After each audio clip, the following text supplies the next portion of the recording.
Good morning, it's Jonathan Bauer with the morning debrief. It's currently the 7th of October. The current time is 8:01, and the Dow had a good night, strong night last night. Obviously, getting a lot of confidence, a little bit of optimism created in Europe. The ECB sort of extended a whole lot of loans to the members that, or European members that have got concerns. So that in itself was relatively positive and quite happy to see. On the back of that, we saw a good rally in equities. We also saw a very good rally, obviously, in commodities, particularly oil that had a strong rally. Also silver had a strong rally too, up 5%. So if everything that, let's see how long this optimism lasts. We actually feel that the ECB loans are only temporary, going to be a temporary effect. There are also other side effects as a result of that, and that could be some of these inflationary pressures. So we're going to have to be very careful, but at the moment, let's run with the bulls. The market does see it as being quite positive.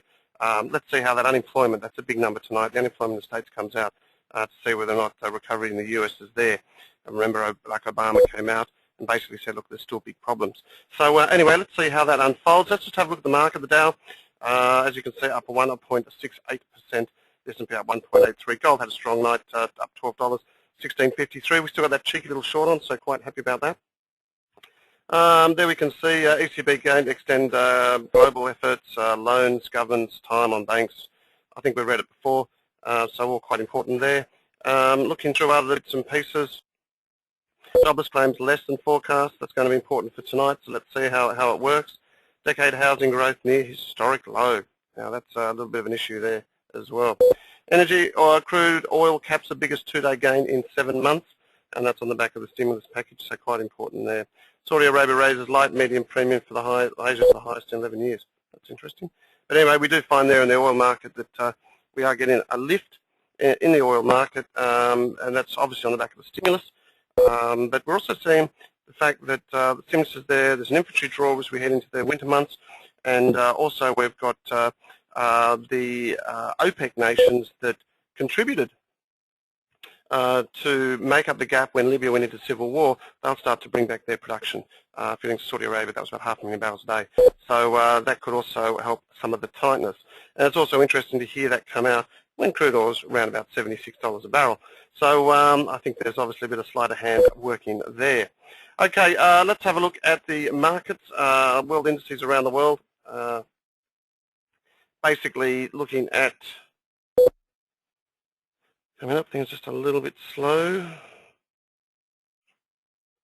That should pick up. There we go. Looking around the world, the Dow, as we know, strong. Looking at Europe, up 3.18% for the top 50. FTSE was up 3.7. The CAC was up 3.4, and the DAX was up 3.15. So all quite positive there. The local market on Cycom also had a strong night. In fact, yesterday it had one of its largest moves in nearly 3 years to the top side. So very punchy there. And 4,133, up 68 points. That bifurcation point at 4,000, once again, proves to be the big telling point on what that market is doing. So at the moment, the market's going to be a happy run with the bulls. Let's see how far we can. Okay, let's have a look at some of the commodities. And you can see that looking through the energy sector, strong moves there. Brent crude 105.38. West Texas 82.46, and yeah, that's strong moves. West Texas up 3.59, 3.49, which I thought was a very strong move indeed. So that also puts that Brent West Texas spread down at 22, just under 23, and that's looking to come into pretty soon. So we've got there natural gas up a little bit as well. On the softs, obviously all up. I guess the majors there. Let's have a look at that. All softs were up a little bit. I think actually the night prices. I'll just check that over here. No, that's exactly right. So that's okay. So commodities not as strong as what we would have thought. Anyway, so that's they're just off the boil a little bit. But copper had a good night, up 5.36% to 327. Gold, as we mentioned, 12.40, and silver strong night, up 5.53% at 32.03. So generally everything relatively positive. It is noticing that the grains have actually bounced a little bit off their low. We do have a bit of a double bottom there. So I think you can quite comfortably have a look at some of those grains if you like them.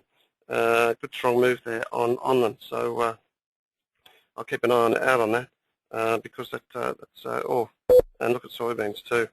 Bit of a move there as well. So okay, I'll keep an eye on those. They actually look relatively okay. And I'll look at corn as well, 605 while we've got it. And yeah, I don't actually mind those. I'll try and get some fundamental news on it, but technically they seem to be looking okay. Taking a little bit of time to get this one up. But that's the corn market. Okay, just give it a little bit of time. If that doesn't happen, we'll just move on to something else. Okay, that's not coming up as soon as we'd like it. Let's have a look at the dollar index. Dollar index 79.04. That's down 35. So dollar under a little bit of pressure. There's no doubt about it. But that's got to be expected, considering obviously everything's okay now for, well, let's put it this way. All of a sudden, the world's looking rosy again. This little rally here was the sign that things weren't going to move as the way we'd like it, so expect some consolidation there. We did mention that in our bulletin that we'd expect it as well. Looking at the Aussie, 97.46, expect that to continue to trade along. Dips back to 96 should be looked at, maybe even 95, so quite comfortable there. And looking at gold, 16.51. And I think that's holding quite nicely.